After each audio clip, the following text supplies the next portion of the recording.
সুপ্রিয় শিক্ষার্থীবৃন্দ, আশা করি তোমরা সবাই ভালো আছো। তোমাদের সবাইকে স্বাগতম জানাচ্ছি সমাপনী পরীক্ষার চূড়ান্ত প্রস্তুতি ইংলিশ 2 বিষয়ের তৃতীয় ক্লাস এবং শেষ ক্লাসে।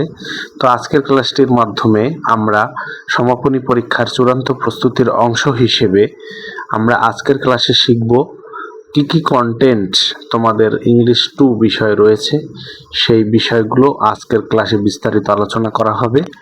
সবাই ভিডিওর শেষ পর্যন্ত দেখতে থাকো। আশা করি ইংলিশ 2 এই সাবজেক্টটিতে তোমাদের কি কন্টেন্ট ফাইনাল অ্যাসেসমেন্টে রয়েছে, অর্থাৎ চূড়ান্ত মূল্যায়নে কি অ্যাসেসমেন্ট রয়েছে, সেগুলো আমরা একটু এই ক্লাসের মাধ্যমে বিস্তারিতভাবে শিখব।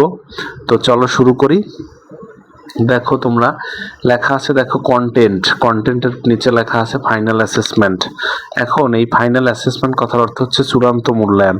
চূড়ান্ত মূল্যায়ন জিনিসটা অনেকে তোমরা বুঝতে পারো না। আসলে চূড়ান্ত মূল্যায়নটা হচ্ছে তোমাদের যে প্রিটেস্ট পরীক্ষা গেল, প্রিটেস্ট পরীক্ষার ইংরেজি যে প্রশ্নটা হলো, সেই প্রশ্নটায় দেখবা তোমাদের মার্কস রয়েছে বা নম্বর রয়েছে 60 মার্কস। এই যে 60 মার্কসের যে তোমাদের প্রশ্ন হলো, এই 60 মার্কসের প্রশ্নটাই হচ্ছে তোমাদের ফাইনাল অ্যাসেসমেন্ট। ঠিক তেমনি তোমাদের টেস্ট পরীক্ষা তথা এসএসসি পরীক্ষা, এই উভয় পরীক্ষাই কিন্তু এই ফাইনাল অ্যাসেসমেন্ট অর্থাৎ পরীক্ষার প্রশ্নটি 60 মার্কসের হবে। তো আশা করি সবাই বুঝতে পেরেছো যে ফাইনাল অ্যাসেসমেন্ট জিনিসটা কি। এর আগের ক্লাসে আমরা ফাইনাল অ্যাসেসমেন্ট এবং কন্টিনিউয়াস অ্যাসেসমেন্ট নিয়ে আলোচনা করেছি। তারপর একটু বলছি, কন্টিনিউয়াস অ্যাসেসমেন্ট কথার অর্থ হচ্ছে ধারাবাহিক মূল্যায়নে হচ্ছে 40 মার্কস, আর ফাইনাল অ্যাসেসমেন্টে হচ্ছে 60 মার্কস। তোমাদের যে পরীক্ষার প্রশ্নপত্র হয় ইংরেজি বিষয়ের যে প্রশ্ন, সে প্রশ্নটি মূলত 60 মার্কসের হয়। এই 60 মার্কসের যে প্রশ্ন, এটাই মূলত হচ্ছে ফাইনাল অ্যাসেসমেন্ট। আশা করি সবাই বুঝতে পেরেছো। এরপরে দেখো পার্ট এ অংশে রয়েছে কম্প্রিহেনশন। ইতিপূর্বে আমরা পূর্ববর্তী ক্লাসে আলোচনা করেছি যে আসলে পার্টিতে থাকে কম্প্রিহেনশন অংশে 2টা ইউনিট থাকে। একটা ইউনিটে হচ্ছে সিন কম্প্রিহেনশন, আর একটা ইউনিটে থাকে আনসিন কম্প্রিহেনশন। আশা করি সবাই বুঝতে পেরেছো যে পার্ট এ অংশের যে প্রশ্ন আসবে, সে পার্ট এ অংশের প্রশ্ন হচ্ছে সিন প্যাসেজ এবং আনসিন প্যাসেজ। এখানে প্যাসেজ না বলে বলা হয়েছে সিন কম্প্রিহেনশন আর আনসিন কম্প্রিহেনশন। আশা করি বুঝতে পেরেছো। এরপরে দেখো পার্ট বিতে তোমাদের পরীক্ষার প্রশ্নে পার্ট বিতে আসবে গ্রামার। তো গ্রামার অংশে তোমার কি গ্রামার থাকবে, 6টা টপিকে তোমাদের গ্রামার থাকবে। তো রাইট ফর্ম অফ ভার্বস, এই টপিকে তোমাদের কোশ্চেন আসবে। রাইট ফর্ম অফ ভার্বস, তোমরা এই গ্রামারের রুলস শিখবা। এরপর হচ্ছে ন্যারেশনস অর স্পিচ। ন্যারেশন হচ্ছে যা, আর স্পিচও তাই। তোমরা যেভাবেই বুঝতে সুবিধা হয় সেভাবেই শিখবা। তো ন্যারেশন বা স্পিচের কতগুলো রুলস আছে, এই রুলসগুলো তোমরা ভালোভাবে আয়ত্ত করলে পরীক্ষায় যে ন্যারেশন বা স্পিচ আসবে তোমরা লিখে আসতে পারবে। তাইলে তোমাদের রুলসটা জানতে হবে। তারপরে দেখো 3 নম্বর ইউনিটে রয়েছে চেঞ্জিং অর ট্রান্সফর্ম সেন্টেন্স, অর্থাৎ সেন্টেন্স পরিবর্তন। এখানে ডিরেকশন দেওয়া থাকবে। তো সেন্টেন্সের সামনে ব্র্যাকেটে লেখা থাকবে সিম্পল করো বা কমপ্লেক্স করো বা কম্পাউন্ড করো বা অ্যাসার্টিভ করো বা অ্যাফার্মেটিভ করো, ইন্টারগেটিভ করো, ইম্পারেটিভ করো, এক্সক্লেমেটরি করো। এটা তোমাদের প্রশ্নে সেন্টেন্সের সামনে ব্র্যাকেটে লেখা থাকবে। আশা করি সবাই বুঝতে পেরেছো। তারপর হচ্ছে ইউনিট 4 এ রয়েছে ট্যাগ কোশ্চেন।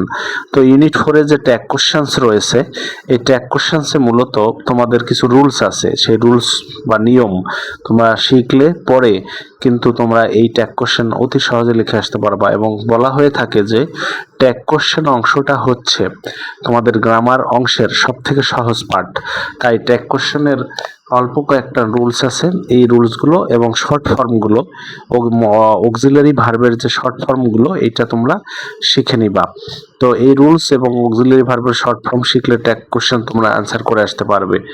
এরপর দেখো ইউনিট 5 এ আছে পাংচুয়েশন অ্যান্ড ক্যাপিটালাইজেশনস। পাংচুয়েশন মানে বিরাম চিহ্ন, অ্যান্ড ক্যাপিটালাইজেশন মানে বড় হাতের অক্ষরের ব্যবহার, অর্থাৎ কোথায় কমা হবে, কোথায় ফুল স্টপ হবে, কোথায় কোশ্চেন মার্ক হবে, কোথায় হাইফেন হবে, এইসব রুলস তোমাকে শিখতে হবে। এটাকে বলে পাংচুয়েশন অ্যান্ড ক্যাপিটালাইজেশন। ক্যাপিটালাইজেশন কথাটা হচ্ছে বড় হাতের অক্ষরের ব্যবহার, অর্থাৎ কারো নামের প্রথম অক্ষরকে বড় হাত হয়। একটা সেন্টেন্স শুরু করলে সে প্রথম সেন্টেন্সের প্রথম অক্ষরটা শুরু করতে হবে কি দিয়ে, ক্যাপিটাল লেটার দিয়ে শুরু করতে হবে, অর্থাৎ বড় হাতের অক্ষর দিয়ে শুরু করতে হবে। এই সব যে রুলস বা নিয়ম, এই নিয়মগুলো তোমাদের শিখতে হবে এবং এই নিয়ম শিখলে পরে কিন্তু তুমি এই যে পাংচুয়েশন অ্যান্ড ক্যাপিটালাইজেশনের যে প্রশ্ন আসবে পরীক্ষায় তুমি লিখে আসতে পারবে। এরপরে দেখো লিঙ্কার্স বা কানেক্টরস। এই লিঙ্কার্স বা কানেক্টর অংশটি তোমাদের অনেকের কাছে একটু মানে একটু কঠিন মনে হয়। তো এই লিঙ্কার্স বা কানেক্টর অংশটি কিন্তু তোমাদের যে মডেল টেস্ট বই আছে ইংরেজির যে একটা তোমাদের গাইড রয়েছে, সেই গাইডের অংশ যদি তুমি ফলো করো, সেখানে কিছু রুলস বা নিয়ম লেখা আছে। এই নিয়মগুলো তুমি আয়ত্ত করলে তুমি অতি সহজেই লিঙ্কার্স বা কানেক্টরস যেগুলো পরীক্ষায় আসে সেটা তুমি লিখে আসতে পারো। তো এইটা মূলত and, but, or, who is that ইত্যাদি এইসব বিষয়গুলো।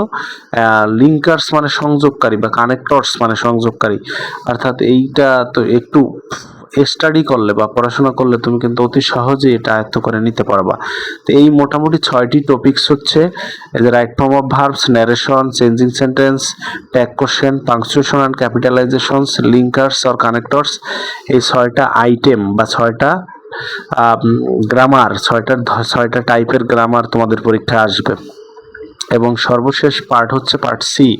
একটু দেখো, পার্ট সি অংশে রয়েছে কম্পোজিশন অর গাইডেড রাইটিং, অর্থাৎ কম্পোজিশন অংশে পার্ট সি অংশে কি কি থাকবে দেখো। শর্ট কম্পোজিশন থাকবে পরীক্ষায়, শর্ট কম্পোজিশন। এখন তুমি যদি শর্ট কম্পোজিশন লেখো তাহলে তোমার কমপ্লিটিং স্টোরি আর লিখতে হবে না। এখানে দেখো, এটা 11 নম্বর প্রশ্নে সাধারণত আসে। ইউনিট 1 আছে শর্ট কম্পোজিশন, ইউনিট 2 আছে কমপ্লিটিং স্টোরি, এবং ইউনিট 3-তে আছে ডায়ালগ, এবং ইউনিট 4-এ আছে গ্রাফস অ্যান্ড চার্ট। অর্থাৎ এখানে 4টা টপিকসই আছে। এখন 4টা টপিকসের মধ্যে যদি তুমি শর্ট কম্পোজিশনের প্রস্তুতি নাও তাহলে তোমার স্টোরি কমপ্লিটিং স্টোরি আর পড়তে হবে না বা পরীক্ষায় লিখতেও হবে না।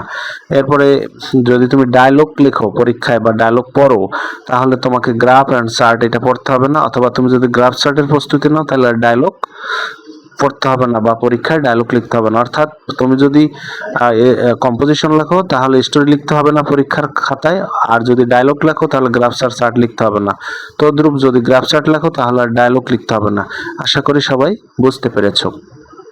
এরপরে দেখো, কন্টিনিউয়াস অ্যাসেসমেন্ট হচ্ছে ধারাবাহিক মূল্যায়ন, এবং এইখানে কন্টিনিউয়াস অ্যাসেসমেন্টে মূলত 40 মার্কস থাকে। এটা আগের ক্লাসে আমি আলোচনা করেছি।